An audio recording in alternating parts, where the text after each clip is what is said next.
नमस्कार दोस्तों, जैसा कि आप जानते हो एक सीरीज चल रही है real English A to Z. उसका आज हम पार्ट 2 कवर करने वाले हैं। इसके अंदर होना क्या है, इस सीरीज में हम वो चीजें डिस्कस नहीं करेंगे जो हम बचपन से सीखते आ रहे हैं। हम जो जैसे बच्चा थोड़ा बड़ा हो जाता है लेकिन उसे फिर भी इंग्लिश नहीं आ रही, जबकि उसने ग्रामर पढ़ लिया अच्छे से, बहुत सारी इंग्लिश की किताबें, बहुत कुछ पढ़ने के बाद भी बोल रहे नहीं यार आज भी मेरे अंदर डाउट है। तो उस डाउट कॉन्सेप्चुअल क्लियरिटी को बढ़ाने के लिए और क्लियर करने के लिए उसके कॉन्सेप्ट को जो पढ़ रहे हैं वो सीरीज चल रही है जिसका आज पार्ट 2 कवर करना है। तो आज हम कुछ मजेदार चीजों को सीखेंगे, कुछ नहीं भाई सब कुछ मजेदार है, तो बशर्ते आपको ध्यान से देखना है। आज हम पढ़ेंगे होमोनिम्स। होमोनिम्स का मतलब क्या होता है, देखो नाम से ही समझ में, पहले समझ लो एक हिंदी मीडियम वाला बच्चा होता है वो बड़ा कंफ्यूज होता है इन शब्दों में, बोलता है यार होमोफोन्स होमोनिम्स, ये तो मैं नया नया सुन रहा हूँ। नया नहीं, ये पुराने ही है। होमोनिम्स को हिंदी में कहते हैं अनेकार्थक शब्द, यानी शब्द तो एक होंगे लेकिन उसके अर्थ अलग अलग होंगे। मैंने क्या बोला, अनेकार्थक शब्द, जिस शब्द के अनेक अर्थ हो ऐसे शब्द को होमोनिम्स कहा जाता है अंग्रेजी में। हिंदी में क्या बोलते हैं, अनेकार्थक शब्द। एक शब्द लेकिन बहुत सारे मीनिंग है अलग अलग। जैसे मान लो ना टीयर, टीयर का मतलब होता है रोना, और टीयर का मतलब होता है फाड़ना, किसी पेपर को फाड़ना, ये भी टीयर है। ऐसी वॉच, वॉच का मतलब होता है एक तो देखना, देख रहे हैं वो भी वॉच है, जैसे टेलीविजन को वॉच कर रहे हैं, और एक होता है घड़ी वाली वॉच। एक तो साइन, साइन का मतलब भी ऐसी, एक तो होता है भाई साइन कर दो हस्ताक्षर, और एक साइन होता है सिम्टम, जैसे लक्षण आना जिसे हम बोलते हैं, समझ रहे हो। साइन का दो मीनिंग है, एक तो है सिंपल कि भाई हस्ताक्षर कर दो, भाई साइन कर दो जाओ, और एक और साइन होता है कि भाई साइन दिखा रहे, इसके अंदर थोड़े कुछ जैसे कॉलेरा हो गई, हैजा हो गई, तो उसके कुछ साइन होते हैं पर्टिकुलर, तो साइन को यानी लक्षण को दिखा रहा है। तो उसके अलावा जैसे बैट, बैट का मतलब होता है बल्ला, जो बैट बॉल खेलते हैं ना तो उसमें बल्ले को ही बैट बोलते हैं, और हम चमगादड़ को भी बैट बोलते हैं। देखो वर्ड तो एक ही है लेकिन मीनिंग दो आ जा रहे हैं, अनेक मीनिंग आ जा रहे हैं, जरूरी नहीं हर बार दो ही आएंगे, दो से ज्यादा भी आ सकते हैं। बार्क, एक और एग्जांपल ले लो, जैसे बार्क, बार्क का मतलब भौंकना भी होता है, बार्क का मतलब भौंकना भी होता है, और बार्क का मतलब पेड़ की छाल भी होती है। अच्छा, आयरन, आयरन का मतलब होता है एक तो भाई सिंपल की लोहा, उसे आयरन बोल दिया। एक भाई आयरन इस्त्री करने को कहते हैं, जो कपड़े को प्रेस करते हो ना उसे भी आयरन बोलते हैं। और एग्जांपल जैसे ग्लास, एक तो ग्लास हो गई भाई, जैसे ये चश्मों की स्पेक्स है, तो लेंस जो है इसको हम क्या बोलते हैं, ग्लास, सन ग्लासेस बोलते हैं जैसे, तो इसे भी ग्लास बोलेंगे, और एक पानी पीने वाले को भी ग्लास ही बोलेंगे, तो दोनों ग्लास। तो मैंने क्या बोला, होमोनिम्स वो सारे शब्द है जिनके एक ही वर्ड है लेकिन मीनिंग अलग अलग है, डिफरेंट डिफरेंट है। एक या एक तो नहीं, एक से ज्यादा मीनिंग है। एक से ज्यादा मतलब दो भी हो सकते हैं या दो से ज्यादा भी हो सकते हैं। अनेकार्थक शब्द, जिस शब्द के अनेक अर्थ हो। उसके अलावा हम दूसरे शब्द पढ़ते हैं होमोनिम्स, आपको क्लियर हो जाना चाहिए। अगर नहीं हुआ तो वीडियो को पॉज करके फिर बैक जाओ और पढ़ के फिर आगे आओ। कॉन्सेप्ट बेहतर, देखो कम पढ़ो लेकिन जितना पढ़ो बेहतर पढ़ो, हमेशा काम आएगा। अच्छा, अब हम पढ़ते हैं नेक्स्ट स्टेप पे, होमोफोन्स। होमो, ये फोन्स नहीं है कि होमो मतलब होमोसैपियंस और फोन मतलब भाई सेल फोन के लोगों का जो फोन हुआ, वो नहीं है यार, वो उससे बहुत डिफरेंस है। क्या है, पढ़ लेते हैं। इसे हिंदी में कहते हैं समध्वनिक शब्द, जिसके यानी समध्वनिक मतलब जो शब्द तो अलग अलग है, जो शब्द तो अलग अलग है लेकिन समध्वनिक है, उनकी ध्वनि, उनका साउंड सेम आ रहा है, यानी शब्द अलग अलग है लेकिन उनका साउंड पढ़ने में वो एक जैसे लग रहे हैं, ये बोलना चाह रहा हूं मैं होमोफोन्स का मतलब। जैसे मैंने बोला बाय, बाय का मतलब बाय बाय टाटा, एक बाय वो होता है, एक बाय मतलब किसी चीज को खरीदना, और एक और बाय होता है जैसे ये मैंने नहीं उसने किया है, ये मेरे द्वारा नहीं उसके द्वारा हुआ है, तो द्वारा का इंग्लिश में होता है बाय। जैसे पुलिस ने चोर को पकड़ लिया, the thief has caught by the police, यानी पुलिस के द्वारा चोर को पकड़ा गया,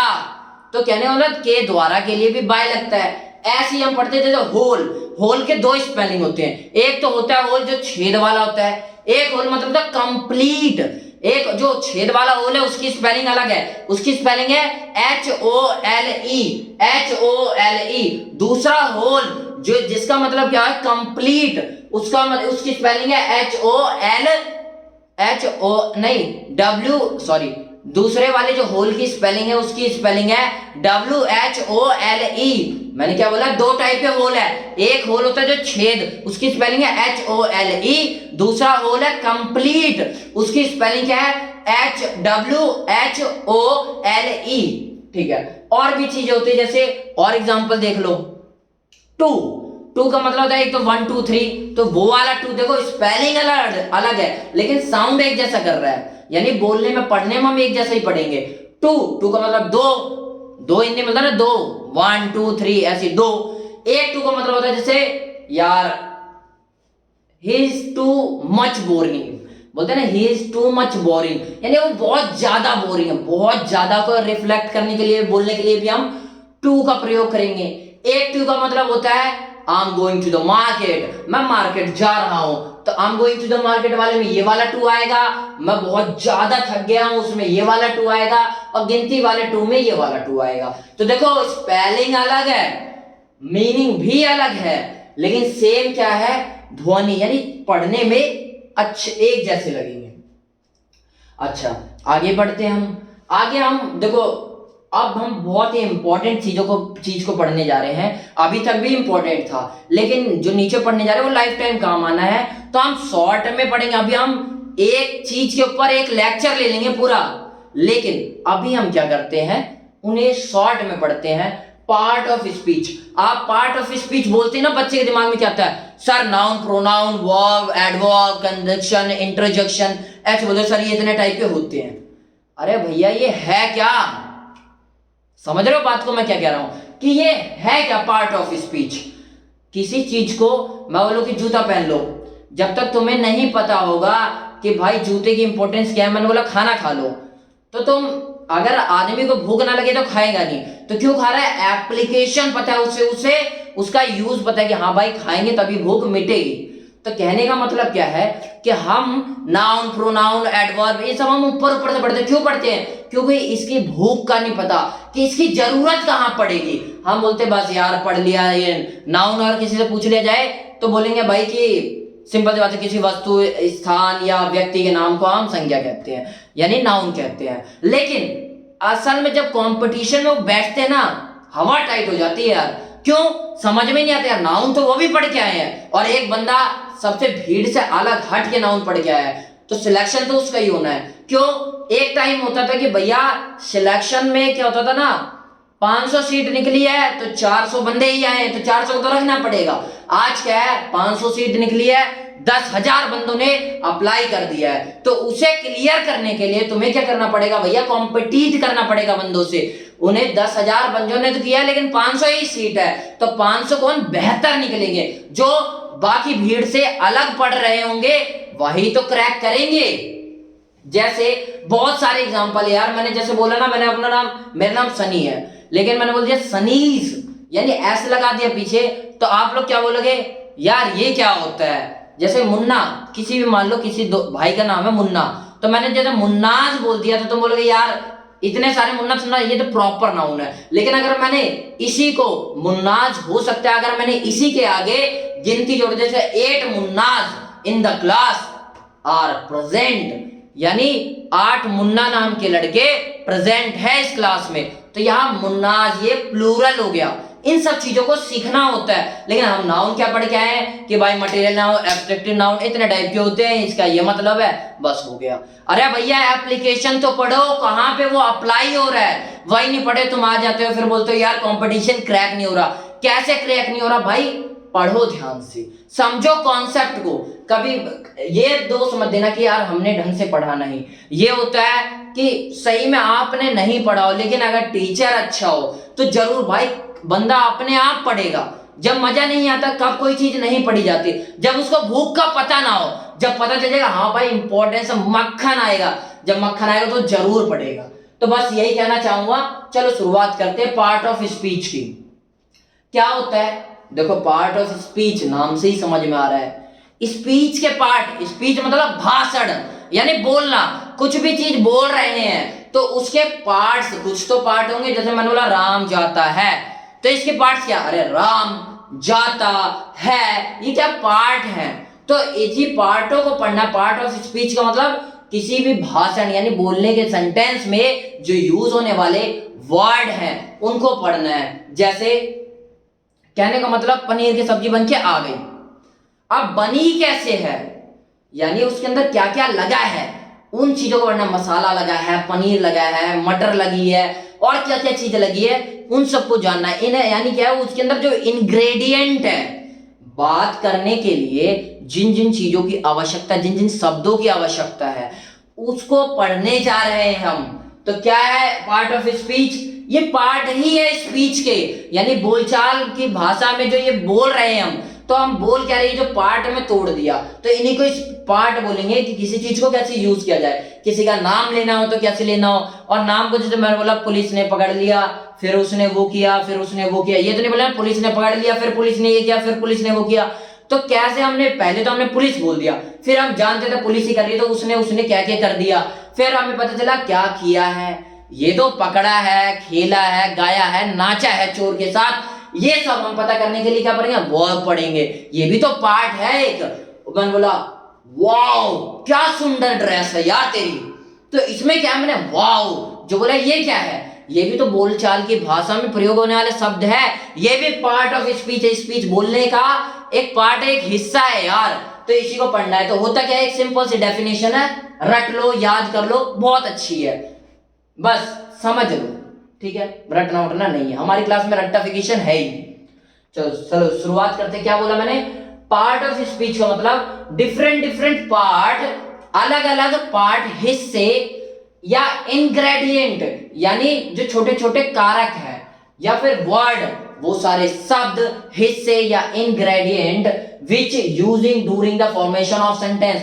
कोई सेंटेंस जब हम बोल रहे होते, जैसे मैं मम्मी के घर तब गया जब वहां पे पापा नहीं थे, तो इतना बड़ा सेंटेंस बोल दिया। इसको छोटे छोटे हिस्सों में बांटने वाला भाई वर्ड, कोई सेंटेंस बनाया तो इसमें जो वर्ड यूज हो रहे हैं, यानी या फिर हम कुछ बोल रहे हैं, कोई सेंटेंस बनाया, मतलब सेंटेंस क्या होता है यार, सिंपल सी बात समझो, ये मत जाओ बार बार सेंटेंस मतलब टेंस में चले गए, सर पास्ट प्रेजेंट हमने सब पढ़ रखा है, वो सबने पढ़ा है, वो आपने ही नहीं पढ़ा, लेकिन उसे कितने बेहतर तरीके से पढ़ा है, अब वो पढ़ना है, वो सीखना है। तो वो ध्यान से सुनो, मैंने क्या बोला, जब हम किसी सेंटेंस को बनाते हैं, सेंटेंस है क्या, जो हम बोल रहे हैं, जैसे मैं आज कंपनी लेट गया, ये क्या एक सेंटेंस है, लेकिन मैंने तुम्हें बताया ना, मैं बोल रहा हूं ना, ये बातचीत तो है, तो इसके हिस्से जो होते हैं उसी को पार्ट ऑफ स्पीच बोलते हैं।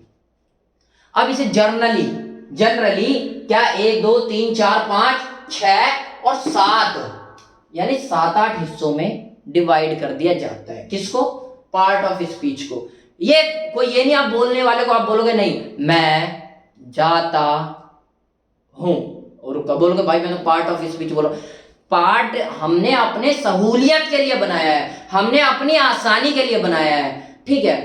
तो शुरू करते हैं। पार्ट ऑफ स्पीच में कुछ पार्ट्स पढ़ते हैं, जैसे नाउन पढ़ेंगे हम, हर एक चीज को डिटेल में पढ़ना है। आप ये मत सोचना कि सर अभी आपने बोला था कि बहुत डिटेल में पढ़ाऊंगा और फिर आप शॉर्ट में बता के आगे बोले पार्ट ऑफ स्पीच खत्म कर दिया। खत्म कहां से हो जाएगा भाई, बहुत बड़ा टॉपिक है ये, इसके लिए पूरी क्लासेस भर भर के आएंगी। तो आप बस धीरे धीरे पढ़ते जाओ, सीखते जाओ। पहले नाउन, बेसिक जानकारी ले लो, होता क्या नाउन। नाउन का मतलब होता है name of a person, thing और प्लेस, किसी भी चीज का नाम, चाहे वो किसी आदमी का हो या किसी चीज का हो। जैसे मैं उससे प्यार करता हूं, प्यार की एक चीज है यार जिसे तुम फील कर सकते हो। मैं उससे नफरत करता हूं, ये क्या है, एक फील कर सकते हो बस तुम, इमोशन है। तो कोई भी चीज हो या फिर कोई प्लेस, कोई भी जगह हो या फिर किसी आदमी का नाम, जैसे राम, मुन्ना, विपिन, कुछ भी चीज, तो ये सारे क्या आ जाते हैं, नाउन में आ जाते हैं। अब देखो जैसे मैंने बोला पुलिस वालों ने एक निहत्थे पत्राचार को पीटा, फिर उन्होंने उसे जेल में डाला, फिर उन्होंने उसके साथ 3rd डिग्री टॉर्चर की प्रक्रिया को अपनाया, फिर उसने उनके साथ उसको जान से मार दिया। तो मैंने क्या बोला, पहले बोला पुलिस वाले ने, ये तो हो गया कॉमन नाउन, यानी नाउन हो गया। लेकिन उसके बाद मैंने क्या बोला, उन पुलिस वालों ने, उन्होंने, फिर ये किया, फिर उन्होंने। तो ये उन्होंने क्यों बोल रहा हूं मैं? एक बार तो हमने नाउन यूज कर लिया, फिर नाउन को हटा के हम प्रोनाउन का यूज करते हैं। प्रोनाउन मतलब सर्वनाम, नाम से ही पहले नाम को रिप्लेस कर दिया, किससे? प्रोनाउन से। तो प्रोनाउन क्या है? Use to replacing noun, noun को रिप्लेस करना। जैसे यार मान लो आपको किसी लड़की पसंद है, तो मैं क्या बोलूंगा कि जैसे प्रिया, मान लो, लेट्स कुछ भी नाम ले लो, प्रिया नाम की लड़की मेरे को पसंद है, तो मैं क्या बोलूंगा? प्रिया के यार बाल बड़े ही गजब है यार, उसकी सुंदरता जो है ना दिल को टच करती है। मान लो इतना ओ सेंट पागल मत हो जाना वैसी बातों में यार, जब वो चलती है ना कसम से जहर, कतई जहर लगती है यार। उसकी तो भाई बात ही निराली है यार, और उसके बारे में क्या ही बोलूं यार, बस जितना बोलो उतना कम है। तो मैंने क्या बोला, एक बार प्रिया नाम ले लिया, वो तो नाउन हो गया, लेकिन मैंने बोला फिर वह जब चलती है तो बहुत जहर लगती है, तो वह, उसकी चाल, तो उसकी, वह, ये सारी क्या है? ये सर्वनाम है, ये प्रोनाउन है। नाउन तो एक बार प्रिया ले लिया, उसके बाद जो बार बार आ रहा है वो क्या है? प्रोनाउन है। अगर मैं बार बार बोलूं यार प्रिया जब, यार क्या गजब लगती है यार, प्रिया जब चलती है तो जहर, यार प्रिया, तो बोले अबे प्रिया प्रिया, पागल हो जाए वो सुन के। तो प्रोनाउन क्या है? उसे बेहतर कर रहा है किसी चीज को, तो बेटर यूज। हम ग्रामर ही इसीलिए पढ़ते हैं, व्याकरण ही इसीलिए पढ़ते हैं ताकि अपनी लैंग्वेज तो है उसमें बेहतर से बेहतर कर सके, सुधार कर सके। यही तो है यार ग्रामर की मीनिंग। तो हम इसलिए प्रोनाउन पढ़ेंगे। फिर प्रेपोजिशन आती है। हमने नाउन प्रोनाउन देख लिया पार्ट ऑफ स्पीच में, फिर हम प्रेपोजिशन पढ़ेंगे। प्रेपोजिशन क्या होता है? To show the relation of one thing to another. किसी चीज का किसी चीज से क्या रिश्ता है, क्या रिलेशन है, उसे हम पढ़ेंगे प्रोनाउन में। बैग गिर गया पैर पे तो साइड कर देता थोड़ा। अच्छा, प्रेपोजिशन समझ में आया? किसी चीज का किसी चीज से क्या रिश्ता है उसे हम पढ़ेंगे। जैसे मैंने इस पेन को कुर्सी पे रख दिया, ठीक है, तो मैं क्या बोलूंगा? My blue pen is on the table, on the chair. The मैंने इसलिए लगाया क्योंकि जानती है वही चेयर है जो हमारे पास रेगुलर यूज में आती है। तो मैंने क्या बोला? My pen is on the table, on the chair, मेरी चेयर पे है। तो मेरी चेयर की बात कर रहा था, और कहां पर है? ऊपर है। उसका रिलेशन क्या? ऊपर। तो ये रिलेशन को बताने के लिए ऑन का यूज हुआ। तो ऐसे शब्दों को क्या बोलेंगे? जैसे आई एम एट होम, मैं हूं कहां पर? घर पर। तो ये जो घर पर, घर का अपने से रिलेशन जोड़ दिया, तो किसने जोड़ा? प्रेपोजिशन ने, एट लगा के। तो यही चीज हम सीखेंगे प्रेपोजिशन को भी। टेंशन ना लो, बहुत डीपली बताऊंगा, इतने अच्छे से बताऊंगा कि शायद ही अगर आप एक बार पढ़ लिया तो लाइफ टाइम तक याद रहेगा। क्यों नहीं क्यों रहेगा? इसका मतलब ये नहीं कि आपको रटना पड़ेगा लाइफ टाइम तक। आपको पढ़ाया ही इस तरीके से जाएगा कि रटना नहीं, बस समझ जाओ एक बार कि कहना क्या चाहता हूं। ठीक है, प्रेपोजिशन के बाद हम पढ़ते हैं वर्ब। वर्ब का मतलब क्या है? वर्ब मतलब क्रिया, काम। टू डिस्क्राइब एन एक्शन, कोई चीज काम हो चुका है या हो रहा है या होगा। तो कोई काम को डिस्क्राइब करने के लिए, कहने का मतलब समझो। आप बोलोगे ये तो टेंस है। टेंस है यानी कहने का मतलब आप समझो क्या बताना चाह रहा हूं मैं। जैसे ये जैसे गिर रहा है तो मैं करूंगा ड्रॉपिंग। ये तो ना बोला प्लेइंग, खेल तो ना रहा है वो, गिर रहा है। ऐसे मैंने बोला जैसे यार ये हमें लाइट प्रदान कर रहा है, रोशनी दे रहा है, तो हम क्या बोले? लाइटनिंग, उजाला प्रदान कर रहा है। मान लो मैं नहा रहा हूं, तो मैं ये तो ना बोलूंगा कि हाँ भाई मैं खा रहा हूं, मैं ये बोलूंगा नहा रहा हूं। तो इंग्लिश में क्या बोलेंगे हम? बाथिंग। ये नहाने को, इस काम को हम क्या बोलेंगे? वर्ब। किसी भी काम को हम वर्ब बोलते, बस इतनी सी बात है। ठीक है भैया। उसके बाद में पता एडवर्ब। बहुत कंफ्यूजन है, कंफ्यूजन कुछ नहीं है, बस हुआ बना रखा है, हुआ है नहीं, जान लो। एडवर्ब का मतलब होता है क्रिया विशेषण। अभी हमने विशेषण क्रिया पढ़ लिया, विशेषण मतलब विशेषता, जो क्रिया की विशेषता बता दे। एडवर्ब का मतलब क्या है?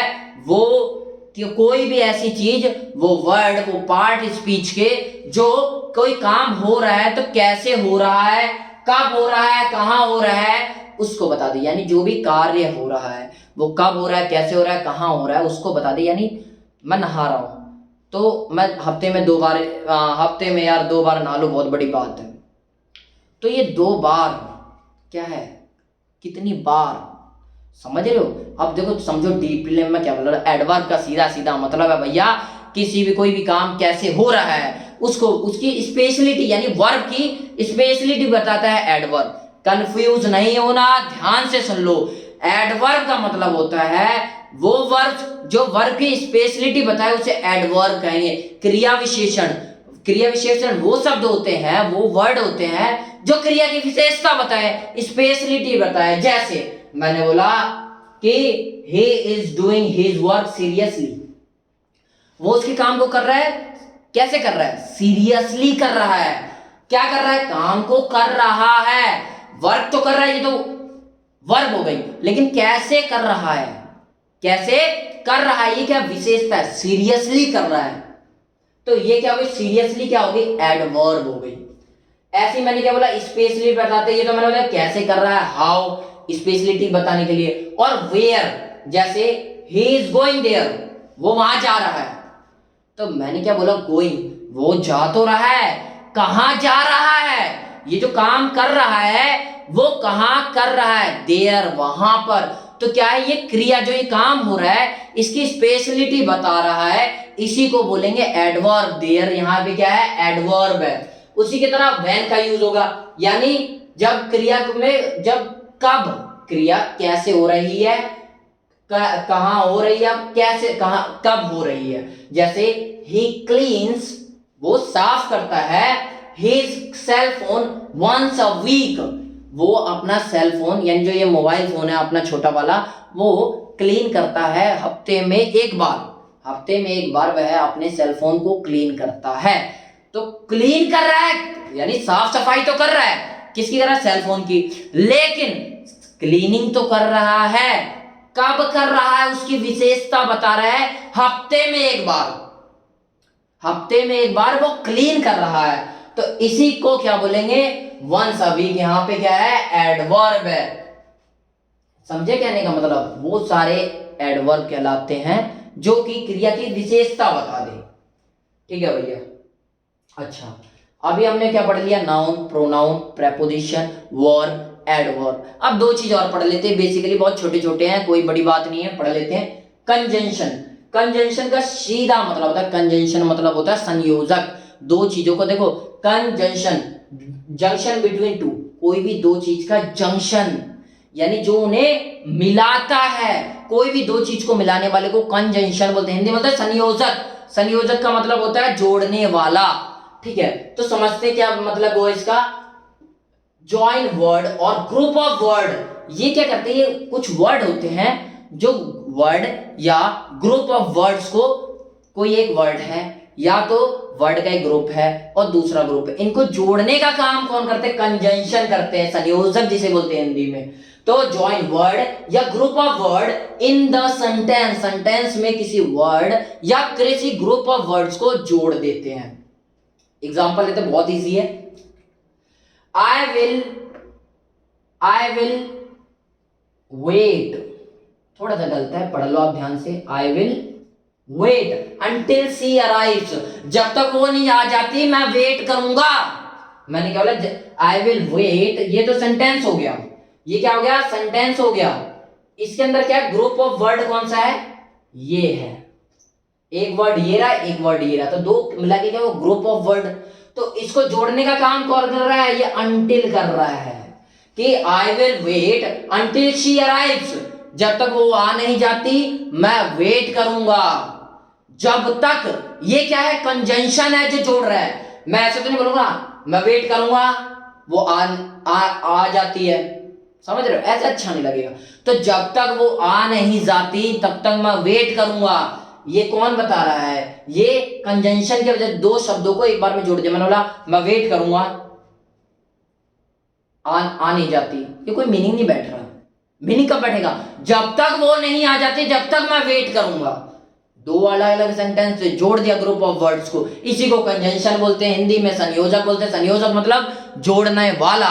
उसके अलावा एक और है, उसे ही पढ़ लेते प्यार से, इंटरजेक्शन। इंटरजेक्शन थोड़ी सी कंफ्यूजन हो जाती है बच्चों को, लेकिन आपको कंफ्यूजन नहीं होनी है, 100% क्लियरिटी रख के ही चलना है, ठीक है। प्लीज ध्यान से देखना, बहुत इजी है, कुछ नहीं है। देखो क्या है, expressing strong emotion with the help of exclamatory word. Interjection का मतलब होता है वो सारे शब्द जिनसे हम अपने स्ट्रॉन्ग इमोशंस को प्रकट कर सकें। जैसे मैंने बोला कोई ड्रेस लाया, तो मैंने बोला एक लड़की ने बोली, मान लो किसी की बहन ने ड्रेस लाया, तो उसकी दूसरी बहन क्या बोलेगी, सामने तो पीछे तो बोल गया है बकवास सड़ा हुआ उठा लाई 100 रुपए का, लेकिन सामने क्या बोली, सामने पता क्या बोली, वाओ क्या ड्रेस लाई है बहन ते, अरे भाई मैंने ऐसी ड्रेस नहीं देखी। समझ रहे हो कहने का मतलब क्या, वाओ, ये क्या कर दी, वाओ कह के क्या, ये एक्सक्लेमेटरी वर्ड्स है, विस्मयादि बोधक शब्द है, वो शब्द है जो एक्सक्लेम यानी बहुत ज्यादा स्ट्रॉन्ग इमोशंस को बताते हैं, जैसे वाओ, ओ नो, ये सारा क्या है, ओ नो। जैसे चोट लगने पे क्या करते हैं, एक तो बोले ऐसे हटा ली, एक क्या करते हैं लड़की आउच, ये क्या स्ट्रॉन्ग इमोशंस को बताने का तरीका है, ये वर्ड्स होते हैं, तो इन्हीं को हम इंटरजेक्शन कहते हैं, यानी अपने जो स्ट्रॉन्ग इमोशंस है, अपने इमोशंस को बहुत अच्छे से बताना। किसके तरीके से बता सकते हैं हम, हेल्प लेके एक्सक्लेमेटरी वर्ड्स को। एक्सक्लेमेटरी वर्ड मतलब जैसे वाओ, ओ नो, हुर्रे, हे, ये सारे क्या है, एक्सक्लेमेटरी वर्ड है, इनके हेल्प से हम अपने स्ट्रॉन्ग इमोशंस को प्रकट करते, इसी को इंटरजेक्शन बोलते हैं। अच्छा एक हंसी वाली चीज देख लो, छोटी सी, क्या है, मैंने इतना तो आपको समझा ही दिया।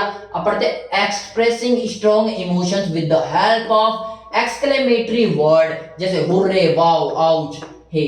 जैसे जनरली आप जानते हो कि घर घर में होता है कि सास बहू की लड़ाई हो रही होती है, तो मान लो एक दिन सास टपक गई, मर गई, तो बहू क्या बोलेगी, wow my mother in law has dead, ऐसे बोलेगी क्या, वाओ मेरी सासू मां मर गई। अरे मन में बोल सकती है, मेरे को भी पता है, लेकिन असलियत में ऐसा कोई भी वर्ड यूज नहीं करेगी, बोलेगा ऐसे दिन बोलोगे हुर्रे, आप बोलोगे सॉरो, या दुखी हुआ ये सुन के कि सासू मां की डेथ हो गई, अंदर से बेशक बोले वाह हुर्रे मजा आ गया भाई, सासू मां खत्म खेल, साला जड़ से ही खत्म कलेश, लेकिन ऊपर से बता रहा है ऐसे तो नहीं बोलोगे। तो एक्सक्लेमेटरी शब्द इमोशन को प्रकट करने के लिए तो है, लेकिन यूज अच्छे से आना चाहिए, नहीं तो कहीं की जगह कुछ कोई दोस्त मर गया, वाह मर गया साला, ऐसा बोलोगे तो बढ़िया कुटाई हो जाएगी। तो हमें ध्यान से जानना है, तो समझ रहे हो कहने का मतलब, इंटरजेक्शन का मतलब यहाँ आपको, आई होप आपको समझ में आ गया होगा। आगे हम थर्ड लेक्चर लेके थर्ड पार्ट लेकर आएंगे, जब तक आप अच्छे से देखो वीडियो को, बार बार देखो, मैं नहीं कह रहा कि बार बार देखने का मतलब देखते जाओ, ऑनलाइन देखते जाओ, एक बार डाउनलोड कर लो, डाउनलोड नहीं तो एक बार ध्यान से देखो। कहने का मतलब क्या है भैया, कि अगर मैंने मेहनत की है तो आप लोगों के लिए की है, तो आप लोग प्लीज ध्यान से देखना, बहुत कुछ है सीखने को मिलेगा। नमस्कार।